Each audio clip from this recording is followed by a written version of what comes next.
All right. Well, thank you. Thank you very much, Mike, and thanks for having me here. As Mike said, my name is Joe Devlin. I'm a professor of neuroscience. And the truth of the matter is they don't really let me out of the lab that much. So I thought I'd like to start with just getting a quick feel for the audience a little bit. And just do this by a show of hands. I'm just curious, how many people here would say you're more left brain, quantitative, analytical? Just show of hands, left brains. How about the right brains who are the more creative, artistic, emotional? Great, fantastic. And then in terms of learning styles, they normally break it down into visual learners. Yeah, auditory learners? Any kinesthetic learners, hands-on learners? Okay, fantastic, great.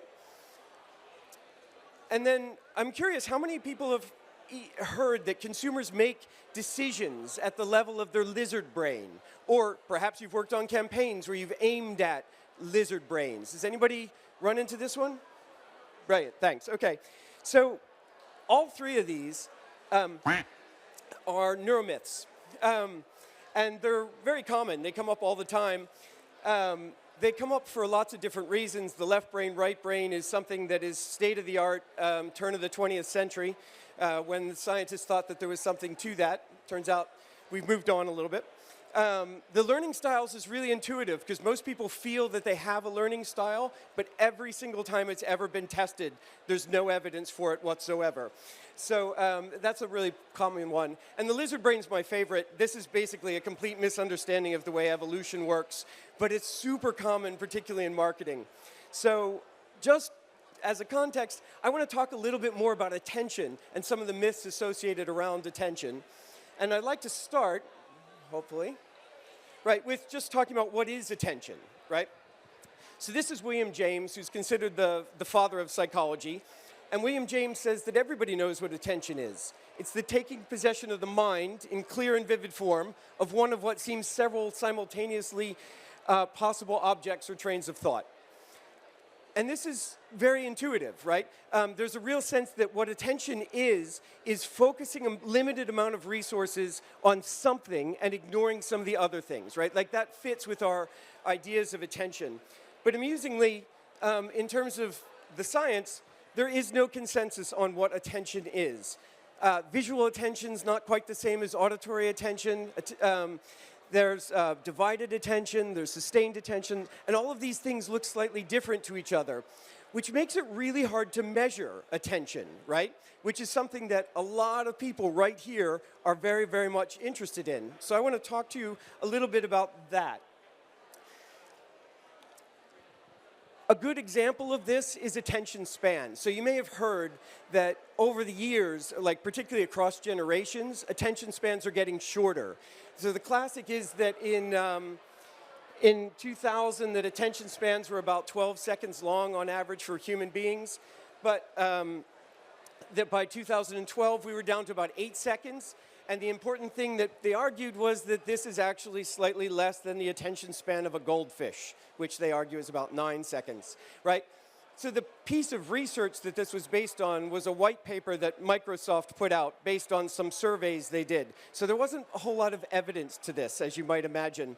The reality is that there's no evidence whatsoever that the digital bombardment is changing attention spans in human beings. And it's certainly insulting to humans and fish, as far as I'm concerned, that we have this sort of 8 to 9 second attention span.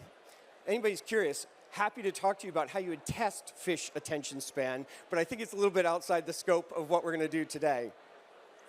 But this is what I mean. It's actually reasonably hard to measure these things. So let's look at it in terms of the brain.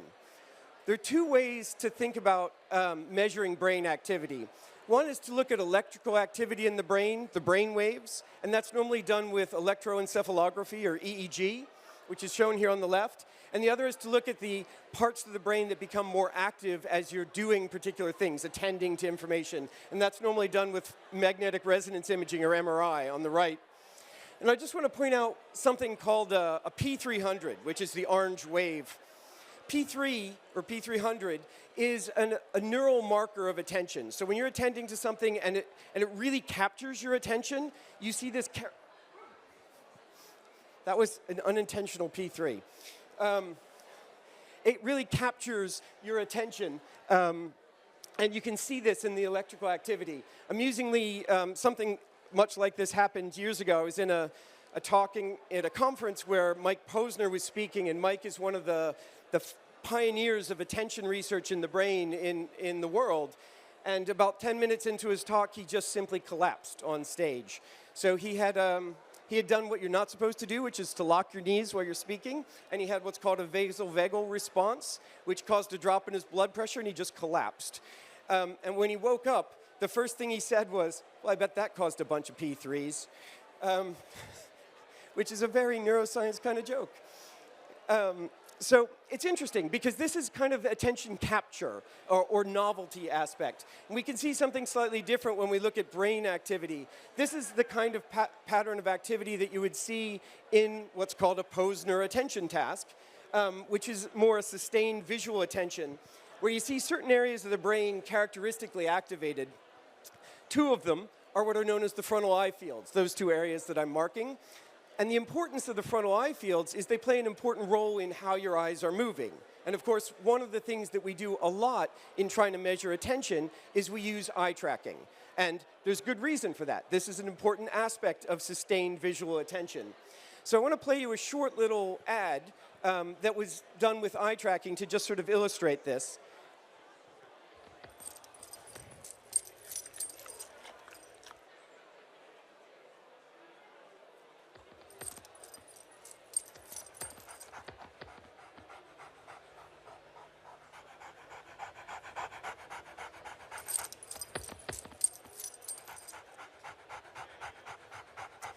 It's cute, right? I mean, it's a really cute ad. Everybody likes the dog.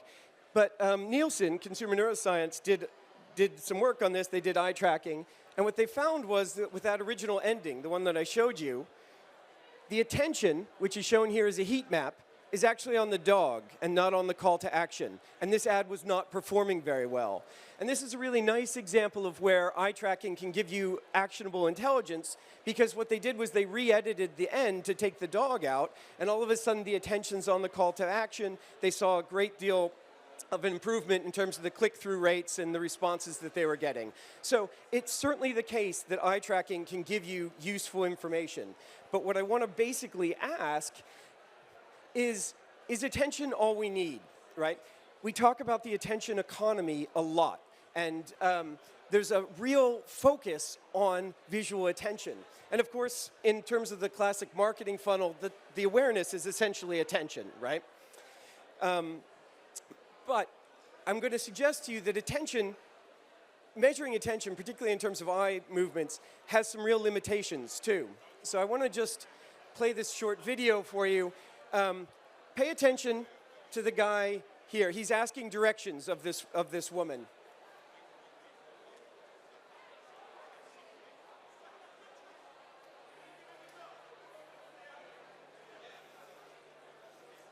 It's a different guy, right?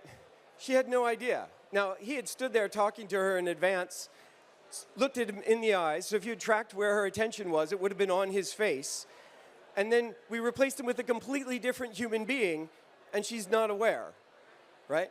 This is a phenomenon known as change blindness, and it's a thing that affects all of us. To just sort of illustrate that, because it's easy to see in the video, but I want to play a little game with you. I just want to ask you to spot the difference. So I'm going to play a short little video clip. When you can see what's changing, if you could just put your hand up, okay? Nothing's changed yet. There, no, it's in play. Come on. Oh, bummer. Okay, I'm sorry. In this image, it should be flicking back and forth, and the engine disappears in half of the shots. And it normally takes people somewhere between 30 seconds and 60 seconds to realize that the engine of the plane is not there. And if you eye track people to see where their attention is, it absolutely is right in the middle of the image where the engine is going back and forth. And all I want to sort of illustrate with this is that attention has many different aspects, and visual attention is important, but it's not everything, right? There's a lot of things that are going on that you would even miss even if you were getting very good, high-quality eye tracking.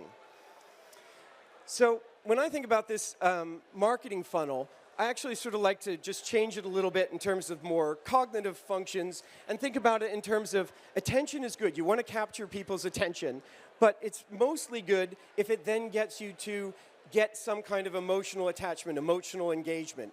And the emotion will then lead to making more of an impression, leaving a deeper memory. And of course, once you have that, then you're going to influence consumer behavior. That's the goal, is what is it that people actually do? But what's fascinating is that although this is drawn as a kind of linear path, it's not. These three actually work together to give you a kind of engagement. And what you really want is not that people's eyes are on the screen, but people's eyes are on the screen and they're engaged in the content that you're sharing. And the nice thing is, the neuroscience now exists to do this kind of thing in practical ways. So let me just give you brief examples. So this is a study that kind of illustrated how this could actually work. It was done a few years ago with Super Bowl ads in the United States. And what they did was they put people in those EEG sensors, the brainwave sensors, and they measured how brainwaves were going up and down as people watched the ads. But what they found was the more similar that brain activity was across the audience, the more effective that ad was in terms of its sharing across social media and in terms of the brand's actual perception of success of their own ads. So that's all well and good. This neural synchrony is an interesting idea, but this is in no way scalable. This is kit that's really hard to use. It's super expensive. It's not useful as it's in and of itself.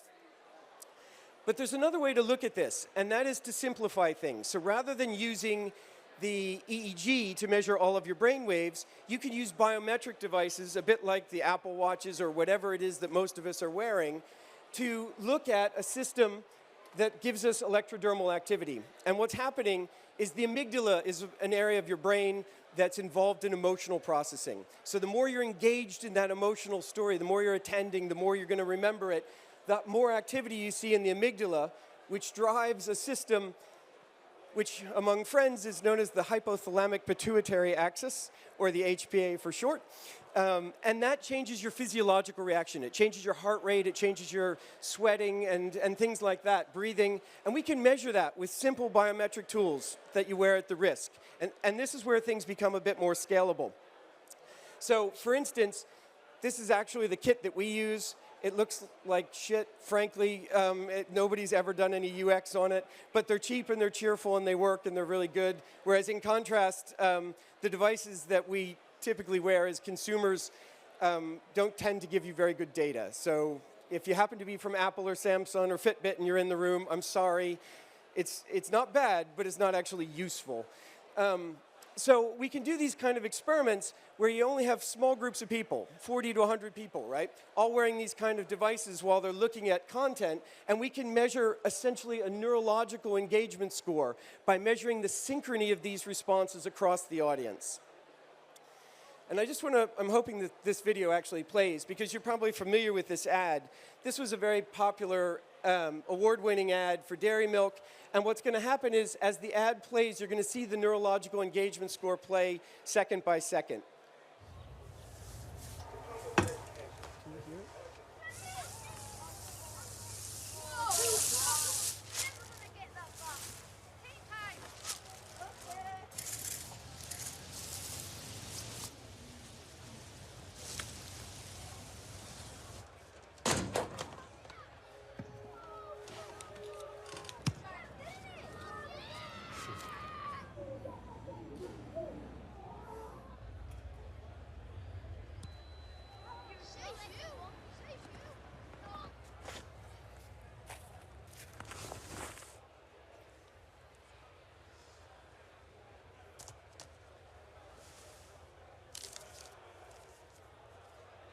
You'd have to throw that one back, Mr. Thompson.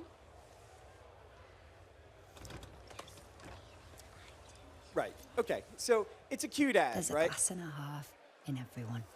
And I just want to point out that one of the things that was going on is that as the storyline builds here, this isn't positive emotion. This is some grumpy old guy in his back garden who's annoyed at the kids next door, right? So this isn't positive, this isn't happy. Nonetheless, this is an important part of the narrative arc. And I don't know how many of you caught what happened here at this little bump. but it was when he turned on his hearing aid so that he could hear the little lads next door, right? This isn't visual attention again. This is an auditory attention that's captured because he's missing it. And of course, you get this positive peak when the kid goes, oh, you don't have to throw that one back, Mr. Thompson. It's very cute, right? But this is just an example of how you can measure the audience engagement and the story arc across content. And to just sort of illustrate that this is actually potentially a useful thing to do, these are just a couple of the experiments that we've been running, but this one was with Kickstarter, which is a crowdsourcing platform, where they all have a little video that sort of tries to sell micro investors, right? And what we did was we chose pairs of items from the same area, 2 comic books, 2 different video games, 2 different sets of socks, all sorts of different pairs. And we then used this narrative engagement score to measure how those 2 videos did. And in every single case, the video that had the greater narrative engagement was also the video that produced the most investment in the pair, right? So despite the fact we're only testing 40, 50 people, this is actually predictive of market level success in terms of this micro-investing. This is another example. This is an experiment that we ran with View Cinemas, who were interested in the experience of what's happening in the cinema. But of course, we automatically got to see all the trailers at the beginning, right? So we had all this data about movies that have not yet come out when we recorded this. And what we did was we measured narrative engagement and then put it online in advance, about 6 months before the movies came out, and said, this is our prediction for how these are going to score, how these are going to do in their first week global box office sales. And you can see that there's a very strong correlation here again. So again, we're looking at small groups of people where we're going beyond attention to just simply measure this engagement, which takes into account attention, it takes into account emotion and memory, and the information appears to be predictive of sort of larger market level kind of outcomes. So this is very much cutting edge, neural physiological synchrony stuff, which seems like it should be super niche, and I get that it is. However, I think it has real-world applications, much like eye tracking, but that gives you a slightly deeper understanding of the actual audience engagement with your creative. So I think, as the eye tracking video mentioned, I think that eye tracking is important and that it does tell you some things that are actionable and meaningful, but I don't think that's where you can stop. I think that if you're really interested in understanding how your creative lands with audiences, you can go further. These recent developments in neuroscience are scalable and available to people to do testing beyond this kind of basic attention and gives you some information about how it's landing with your audiences. And I think I will stop at that. Thank you very much for your attention.